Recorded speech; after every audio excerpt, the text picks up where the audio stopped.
Set a record. We have both the President of Finland and we have the Prime Minister of Finland, and that's never, I don't ever remember having a President and a Prime Minister, but that's a great honor, and thank you very much both for being here. And Alex, we've been friends for a long time, and I've heard wonderful things about your Prime Minister also, and we have a big order coming up. We're buying icebreakers. We're building them together for the most part. We're doing 4 over there and 7 over here.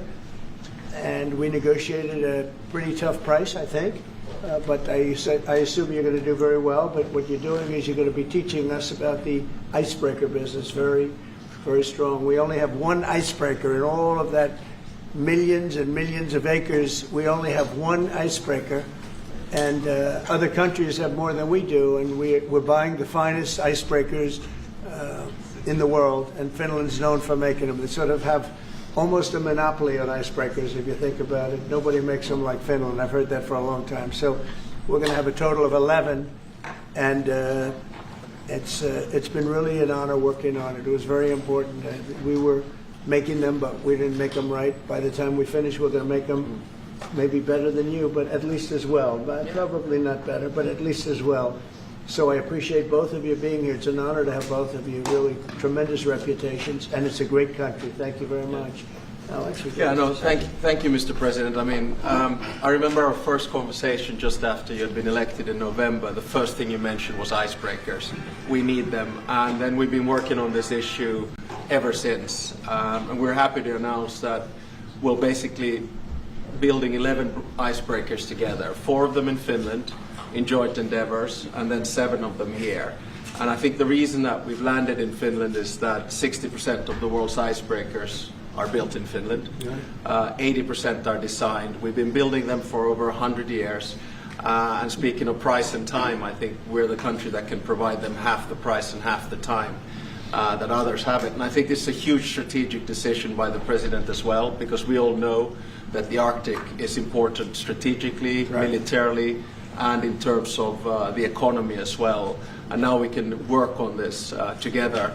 Finland is a strange country in the sense that we are probably the only country in the world where all the ports are frozen in the winter. And that's why we built the know-how in icebreakers. Now we can work on this together. And I remember the first conversation we had, you mentioned the fact that Russia has 40, and you need to start ramping this up. And this is an indication that we're going to do it, and we're going to do it together. I also think that this strengthens our bilateral relations. I know I come from a small country, but for us to be able to work together with you is extremely important from a strategic perspective as well. So we appreciate the cooperation. And that's great.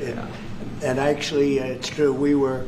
I came here and they were building an icebreaker, and they had no idea what they were doing. They had no idea how much it was going to cost. They knew nothing. And we have our Secretary of the Navy right over here. We're working on a lot more than icebreakers. We're working on some very, very big and important ships.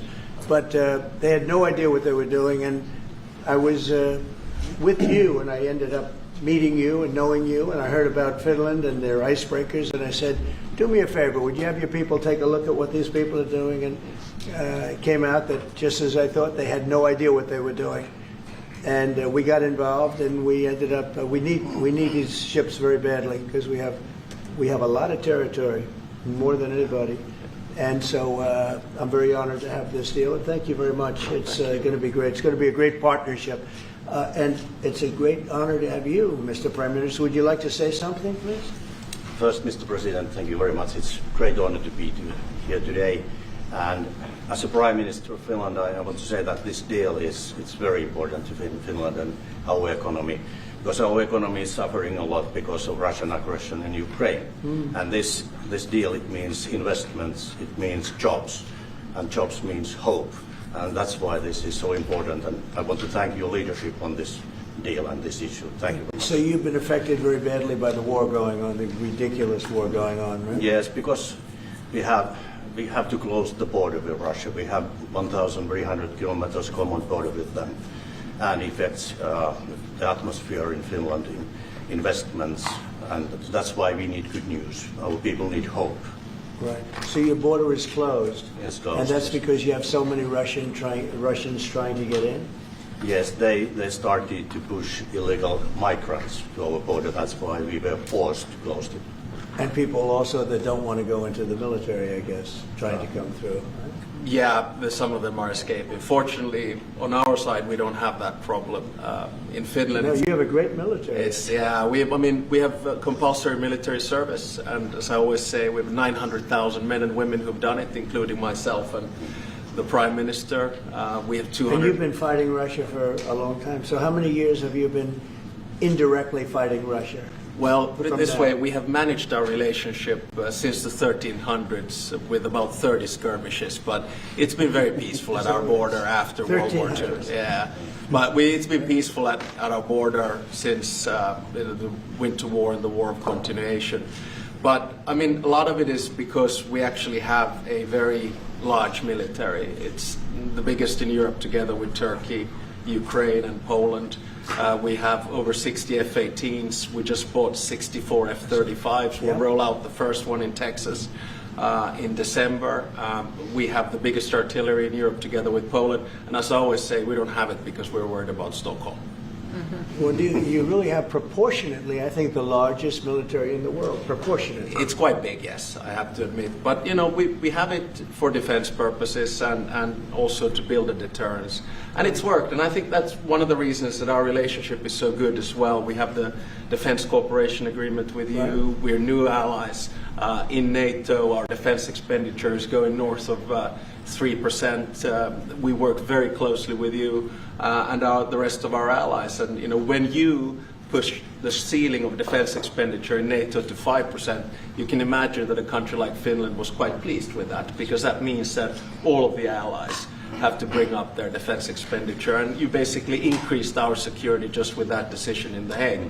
And I have to admit that having been to my first NATO summit in the summer of 2024, if someone would have told me that you will move from 2% to 5% after Trump enters, I would have said, go see your doctor. But, you know, Well, you you had did to do it. it, and you were great about it. You are buying icebreakers from Finland. Yeah. But what if Russia and Vladimir Putin attacks Finland? Would you defend Finland? I would, yes, I would. They're a member of NATO. I would. They're great people, but I don't think that's going to happen. I don't think he's going to do that. I think the chances of that are very, very small. But it's very interesting because you have a very big military relative to your size. You have a very powerful military, one of the best. And but certainly we will be there to help. Okay? Thank you. That's President. Okay, please. Mr. President, thank you.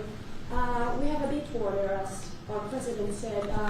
How would you exactly defend Finland? And thank you. Say what? How would you defend Finland? Vigorously. Can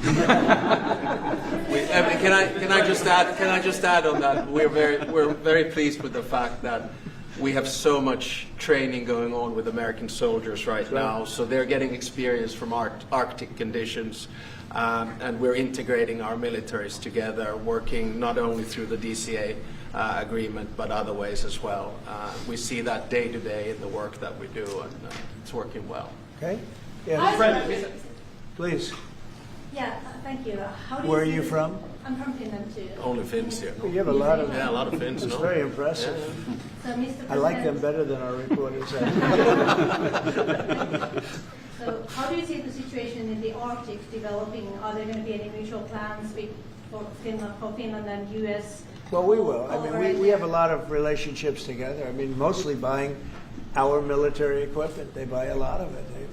They have an order, I guess, 60 planes, 64, 64 F-35s, and many other things too.